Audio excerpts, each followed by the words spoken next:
Bonjour à tous, c'est Jean-Luc Roux sur sa chaîne YouTube. Aujourd'hui, nous allons parler de la République tchèque qui va équiper son armée de drones FPV. La République tchèque envisage d'équiper les unités terrestres de petits drones FPV pour la reconnaissance et les frappes. Le nouveau concept pour la construction de l'armée de la République tchèque a été approuvé en février de cette année, mais on parle peu et vaguement du déploiement massif de drones et de la protection contre cette technologie. Cela a maintenant changé. La guerre en Ukraine est une bataille technologique et surtout de véhicules sans pilote drones. L'armée tchèque en est également consciente et prévoit donc d'utiliser de petits drones pour les soldats sur le terrain et pas seulement pour les forces spéciales et les parachutistes. Elle a donc démarré des formations expérimentales et prévoit un déploiement massif d'ici 3 ans. La protection des équipements militaires existants et futurs contre ces moyens fera également partie intégrante.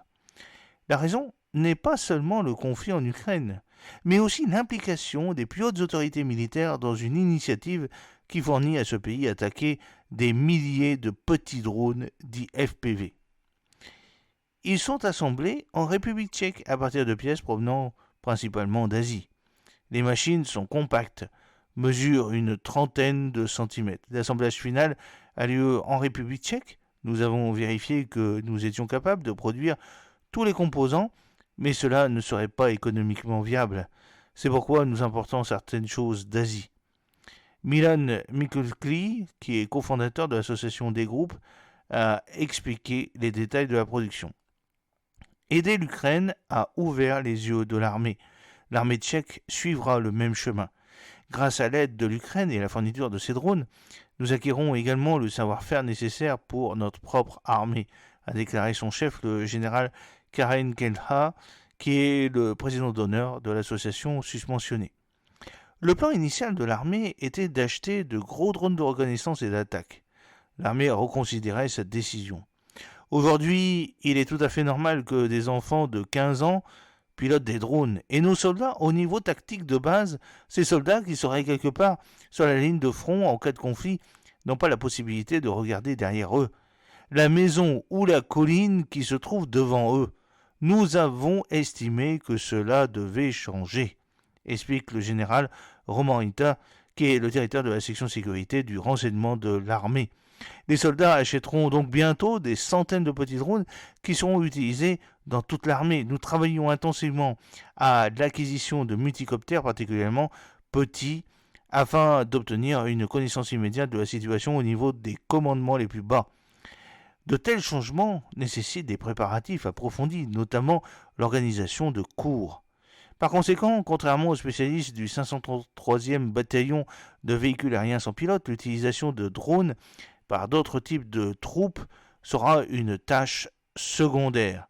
Notre intention est d'inclure les drones dans l'arsenal de toutes les unités de l'armée. Tout se prépare maintenant, a déclaré le porte-parole de l'armée, le colonel Magda Dokolkova. Elle a en outre mentionné qu'auparavant, l'utilisation de drones était du domaine non seulement du 533e bataillon, mais aussi du 601e groupe des forces spéciales et du 43e régiment de parachutistes. Au cours des 2 dernières années, il y a eu une augmentation significative de l'importance de l'utilisation des différents types de véhicules sans pilote drones.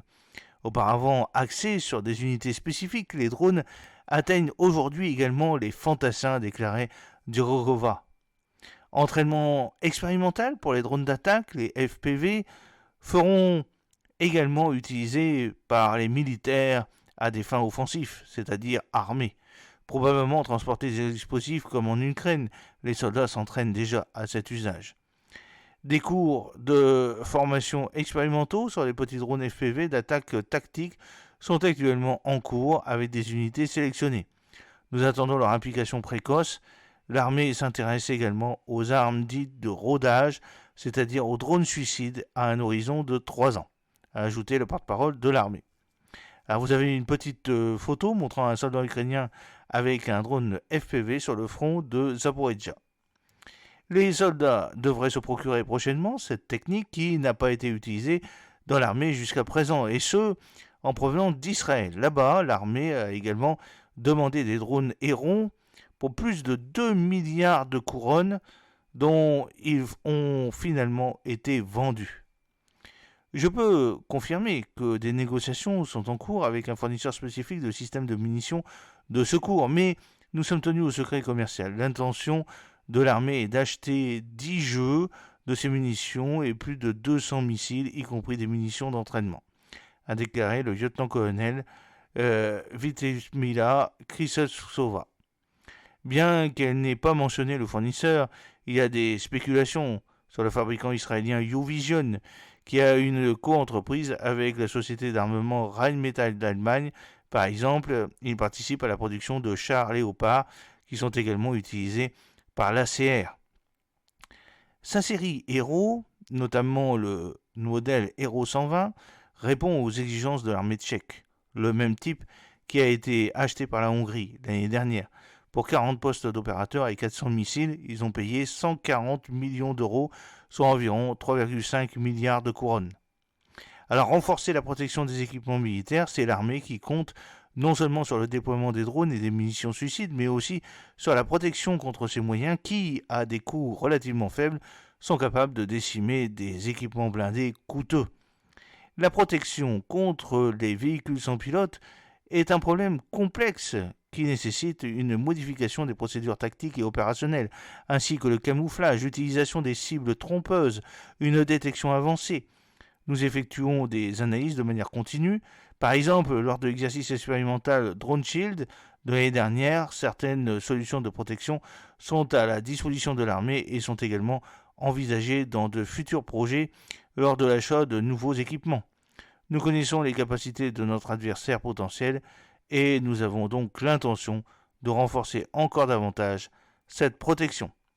J'espère que cette petite vidéo vous a plu. N'oubliez pas de cliquer sur le pouce pour la promouvoir, de vous abonner si ce n'est pas encore fait et de partager cette vidéo sur vos réseaux sociaux.